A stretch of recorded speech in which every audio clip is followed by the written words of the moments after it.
Hi, I'm Michael Brunley with the National Telegraph, and we're here in Representatives Hall in Concord at the State House today to talk about Bill O'Brien, Rise to Power, a series that kicks off Sunday in the National Telegraph. Looks at Bill O'Brien, the Speaker of the House, and his rise to power. I'm here with reporters Kevin Landrigan and Jake Berry to talk about what they found in our reporting.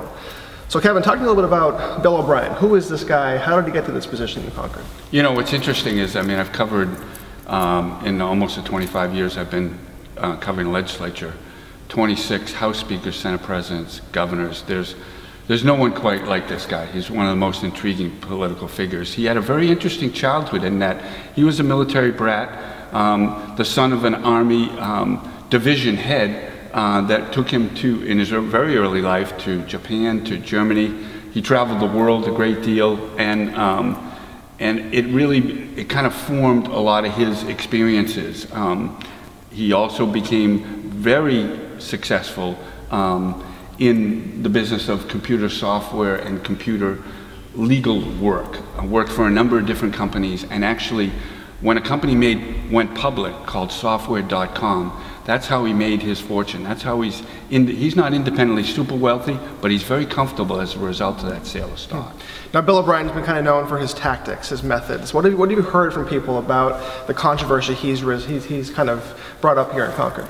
Well, you know, the job of the Speaker of the House up here really is to stay above the fray, is to try and get the 400 people to meet consensus on this issue or that issue. Bill O'Brien is the fray. I mean, that's what's different about the Speaker of the House now.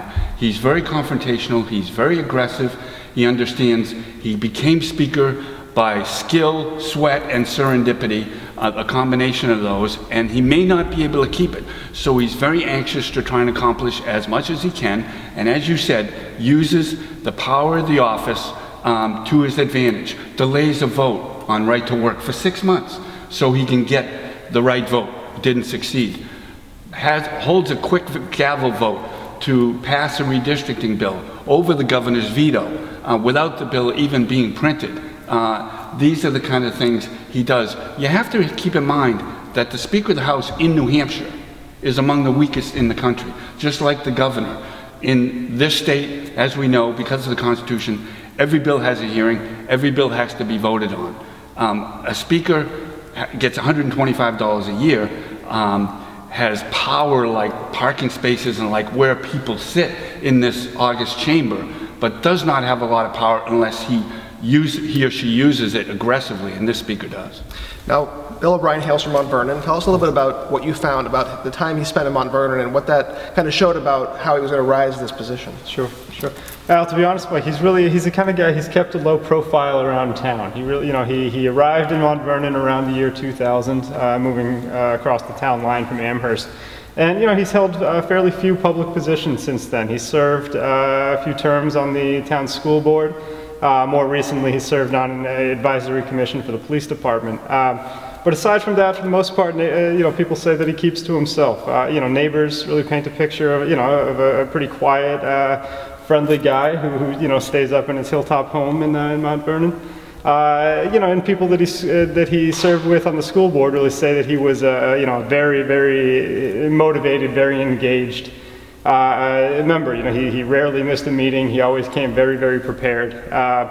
You begin to see strands of the man he would become when people talk about some of his tactics on the school board. Some opponents of his, you could say that he would often, very late in the budgeting process, introduce further budget cuts than the board had discussed. They said that he didn't always intend for these to be passed, but he certainly wanted to be heard on the matter. And so I think in that way you can start to see evidence of the power plays that he would employ later on.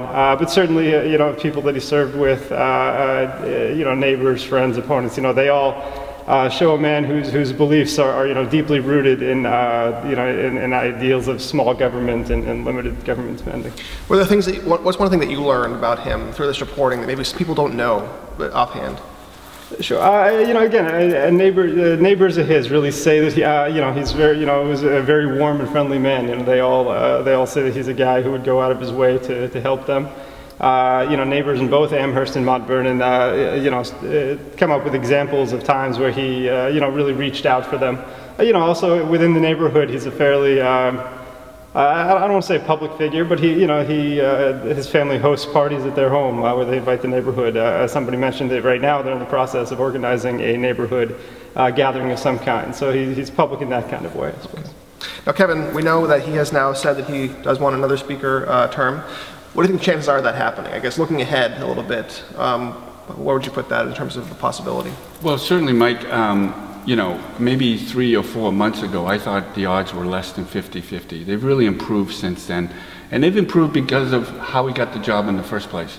This guy's an incredibly hard worker who does his homework and who doesn't leave any stone unturned. So in the case of months ago, he decided, while many people dubbed this guy an automatic one-term speaker, he's too polarizing, he's too divisive, and the Republicans will lose seats, he went to all his potential rivals for speaker in the Republican caucus and co-opted them and got them to serve on his re-election team. Former House Speaker Gene Chandler, who only lost to Bill O'Brien by 9 votes in the caucus for the speaker to be at this level, is supporting him, as is Lynn Ober, another Hudson Republican representative who is also a potential rival. He's done his homework, but he's pointed out to us in the interviews we have done, he's most worried about re-election, and he should be. He lost this seat in 2006. Now, through redistricting, he's been able to change it.